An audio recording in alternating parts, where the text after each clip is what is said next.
विचारधारा अलग हो सकती है, दल अलग तरीके से चलाते होंगे हम, लेकिन देश के सवाल पे सब लोगों को एक मंच पे लाने का काम किया है। मैं बधाई देता हूँ, मुबारकबाद देता हूँ और ये सिलसिला जारी रहे, यही हमारी सबकी मिलकर की कोशिश होगी। देश में किसान, उन बातों को मैं दोबारा क्यों कहूँ, लेकिन पूरी देश की जनता को निराश किया है भारतीय जनता पार्टी ने। कोई भी सवाल अगर हम उठाएं और उनसे सवाल पूछें, आज 4.5 साल पूरे होने के बाद भी उन सवालों का जवाब नहीं है भारतीय जनता पार्टी। हो सकता है कुछ सपने बड़े दिखाएं या कुछ ऐसे सपने दिखाएं जो कभी पूरे नहीं हो सकते,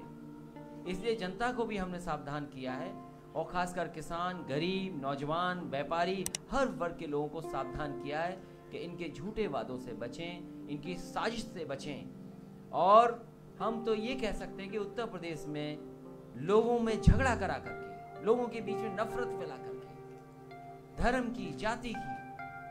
उन तमाम चीजों को कर करके सत्ता में आए। आज लोग समझ गए हैं, जवाब देने के लिए तैयार हैं। मैं अपने आप को अखिलेश जी ने जो अभी बातें कही हैं उनसे संबद्ध करता हूं, इसलिए उनको कोई रिपीट नहीं करूंगा। आज ये भी एक बात उठी अभी मीटिंग के बाद कि सब कुछ ठीक है, जनता इस समय देश की जो सरकार है उसको उठा के फेंकना चाहती है, उसके खिलाफ अपना मत देना चाहती है, लेकिन ऐसा तो नहीं कि जैसे पिछले इलेक्शंस में हुआ कि ईवीएम में खराबी करके, ईवीएम में मैनिपुलेशन करके और वोटों को बदलने की इनकी साजिश हो, जैसे कि पहले रह चुकी है। इसलिए उसके लिए भी हम लोगों को सजग रहना पड़ेगा और इसको लेकर के एक मत बन रहा है कि सभी पार्टियां मिलकर के और इलेक्शन कमीशन के सामने जा कर के इस बात को उनके सामने रखेंगे और अपने ईवीएम में किस तरीके से पहले गड़बड़ी की गई हैं और आगे किस चीज़ तरह से उसको रोका जा सकता है, इसके संबंध में अपनी बात उनके सामने रखने का काम करेंगे। एक और बात, जैसा मेरे मित्र मिश्रा जी ने कहा,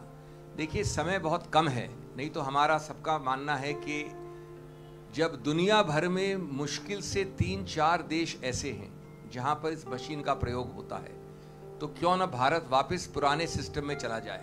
यानी फिजिकल बैलेट। कई देश ऐसे हैं विकसित जिन्होंने प्रयत्न करने के बाद बदला।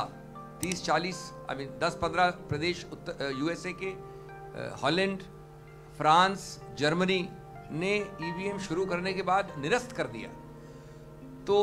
वैसे उद्देश्य हमारा है कि वापस फिजिकल बैलेट पे जाना, लेकिन चूंकि समय कम है, लेकिन चूंकि चुनाव अब लगभग 2 महीने दूर हैं,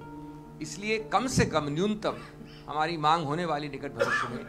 कि हर मशीन में, जैसा कि वायदा हो चुका है उच्चतम न्यायालय में, 100% मशीनों में पेपर ट्रेल की व्यवस्था होनी चाहिए, वीवीपीएटी की, जो कि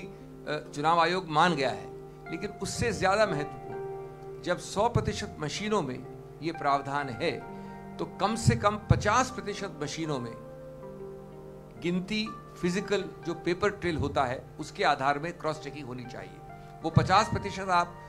सैंपल आधार पे चुनिए, लेकिन 50% मशीनों में फिजिकल वेरिफिकेशन, काउंटर चेकिंग अति आवश्यक है। ये हम सबका सामूहिक मत है और अगले हफ्ते से हम इस विषय में लिखेंगे, जाएंगे, चुनाव आयोग के पास जाएंगे और देश भर को इससे अवगत करवाएंगे। और ये एक ऐसी मांग है जिसमें कोई मनाए होने का औचित्य नहीं है, क्योंकि जब तक अगर चोर की दाढ़ी में तिनका नहीं है तो फिर ये मांग क्यों नहीं मानेंगे। सिर्फ क्रॉस चेकिंग की मांग कर रहे हैं हम। नहीं, हमारा अभी चाय का बाद हम लोगों ने जस्ट बैठे थे, बात कर रहे थे,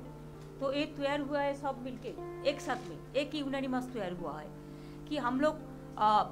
सतीश मिश्रा जी को, अखिलेश जी को, अरविंद जी को, अखिलेश को और अभिषेक सिंघवी जी को एक मिलके एक कमेटी वो लोग तैयार करे, एक ड्राफ्ट इलेक्शन कमीशन का बारे में, ईवीएम मशीन का बारे में वो लोग हम लोगों को बताएंगे।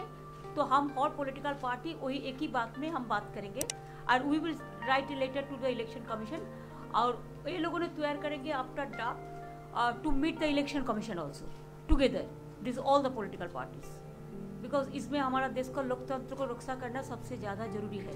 तो इसमें एक सहमत हुआ है। एंड एट द पार्लियामेंट का टाइम में सब चाहते हैं कि लास्ट पार्लियामेंट है, तो अगर कोई मौका मिलेगा तो उधर में जाके हम लोग मीट करेंगे, जैसे मीट करके डिसाइड करेगा नेक्स्ट टाइम कहाँ कहाँ मीटिंग बुलाएंगे।